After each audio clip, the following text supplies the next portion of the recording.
عجائب الدنيا السبعة مش مجرد عنوان آتحط على شيء يبقى في قائمة مشهورة. العجائب دي حكاية الإنسان مع فكرة الخلود. الإنسان من أول ما أوعى على الدنيا وهو عنده رغبة يسيب أثر، حاجة تقول إنه كان موجود، حاجة تعيش بعده. والحضارات القديمة كانت فاهمة المعنى ده كويس. العالم القديم كان عالم صعب، الحياة فيه مش سهلة، الموارد محدودة والمخاطر في كل مكان، ومع ذلك الإنسان وقتها ما اكتفاش أنه يعيش يومه وبس، لكنه فكر يبني، يخطط ويصرف سنين من عمره في مشاريع مش هيستمتع بنتيجتها كاملة، لكن الأجيال اللي بعده هي اللي هتشوفها. علشان كده العجائب السبعة ما كانت الصدفة ولا يأتي بنت علشان المنظر، دي كانت قرارات حضارية، قرارات مكلفة محتاجة شجاعة. وده السبب الحقيقي إن العالم وقف قدامها وقال إن دي عجائب. القائمة نفسها تجمعت من روايات مؤرخين ورحالة، ناس كانت بتسافر وتشوف العالم، وكل ما يشوف مبنى من دول يرجع يحكو عنه كأنه حاجة خارجة عن الطبيعي، لأن اللي اتعمل كان فعلا خارج حدود المألوف في الزمن ده. نبدأ بأهرامات الجيزة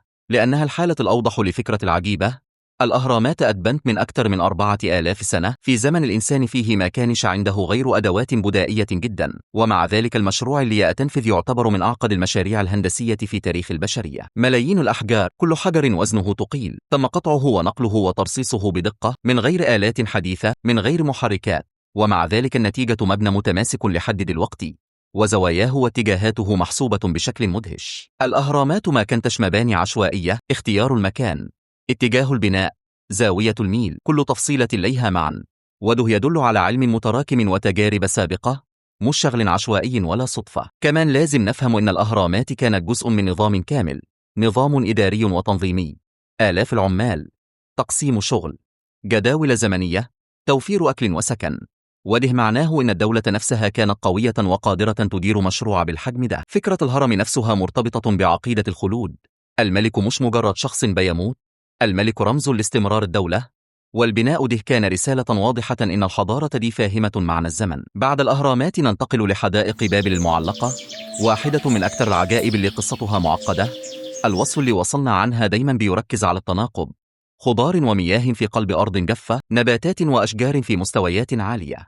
تنفيذ فكرة زيدي محتاج نظام ري معقد جدا، رفع مياه، توزيع منتظم، متابعة مستمرة، وده في زمن المياه فيه كانت ثروة حقيقية، سواء الحدائق كانت موجودة فعلا أو مجرد قصة اتنقلت. العجيبة هنا مش بس في البناء، لكن في الجرأة، جرأة إن الإنسان يتحدى بيئته ويقرر يصنع بيئة جديدة بإيده، وده تفكير متقدم جدا بالنسبة للعصر ده. نروح بعد كده لليونان ونقف قدام تمثال زيوس. التمثال ده ما كانش مجرد عمل فني، ده كان رمز قوة، أي حد يدخل المكان يحس بثقل الرمز وهيبته. حجم التمثال كان ضخم، التفاصيل دقيقة، الخامات المستخدمة ثمينة، وكل ده يدل على مستوى عالي من فن النحت والتنظيم. ورغم أن التمثال اختفى إلا إن وصفه فضل عايش، وده يوضح أن العجيبة مش شرط تفضل موجودة على شيء تفضل مؤثرة. أحيانا الفكرة نفسها بتعيش أطول من الحجر. معبد أرتميس مثال تاني على ده، معبد ضخم، تصميمه معقد، أعمدته كتير ومتناسقة، وأتعرض للتدمير والتعادة بناؤه أكثر من مرة. إعادة البناء معناها إن الناس كانت شايفة إن وجوده مهم، وإن اختفائه مش مقبول، وده يدل على قيمته الكبيرة في المجتمع، لأنه كان مركز حياة مش مجرد مبنى. نعدي على عملاق رودس، تمثال هيليوس، تمثال ضخم أتبنى احتفال بالنصر، رسالة سياسية واضحة، إعلان قوة وهيبة في وقت كان فيه الرمز مهم جدا. تنفيذ تمثال بالحجم ده في الزمن ده كان مخاطرة كبيرة، ووقوعه بسبب زلزال ما قللش من قيمته، بالعكس خلى قصته مثال على تحدي الإنسان للطبيعة. ضريح موسولوس مختلفة شوي، لأنه مقبرة، لكن مقبرة اتعملت بفن يخليها تحفة. المبنى جمع بين أكثر من طراز معماري. تأثير الضريح كان قوي لدرجة إن اسم صاحبه أتحول لمصطلح، وأي مقبرة ضخمة بقت تعرف بنفس الاسم، وده دليل إن الفكرة نفسها كانت أقوى من المبنى. فنار الإسكندرية بقي قصة تانية خالص، مش رمز ديني ولا سياسي، ده مشروع عملي هدفه إنقاذ السفن وحماية الأرواح في بحر كان خطر حقيقي. مبنى ضخم، نار عالية، موقع مدروس، فكرة بسيطة لكنها عبقرية. والفنار ده غير شكل الملاحة البحرية لفترات طويلة جدا. لما نبص على العجائب السبعة كلها نلاحظ أنهم مختلفين في الشكل والوظيفة، لكن اللي بيجمعهم حاجة واحدة، إنهم كلهم نتيجة عقل رفض يشتغل بالحد الأدنى. العجائب دي بتقول إن الإنسان لما يؤمن بفكرة ويقرر ينفذها مهما كانت صعبة، النتيجة ممكن تعيش أطول منه بآلاف السنين. لما نتكلم عن العجائب كمان لازم نفهم أن كل واحدة فيهم كانت نتاج حضارة كاملة، مش شخص واحد، وده يخلي الإنجاز أكبر وأعمق. العجائب السبعة بتمثل 7 طرق تفكير مختلفة، 7 رؤى للعالم، وكل حضارة حاولت تترجم رؤيتها لحجر وشكل ومكان. العجيب أن العجائب دياب في أماكن بعيدة عن بعض، لكن الفكرة واحدة: إن الإنسان يسيب أثر أكبر من عمره. لو ركزنا في تفاصيل البناء هنلاقي إن مفيش عجيبة أتبنت بسرعة، كلهم خدوا سنين طويلة، تخطيط، محاولات، وتصحيح أخطاء.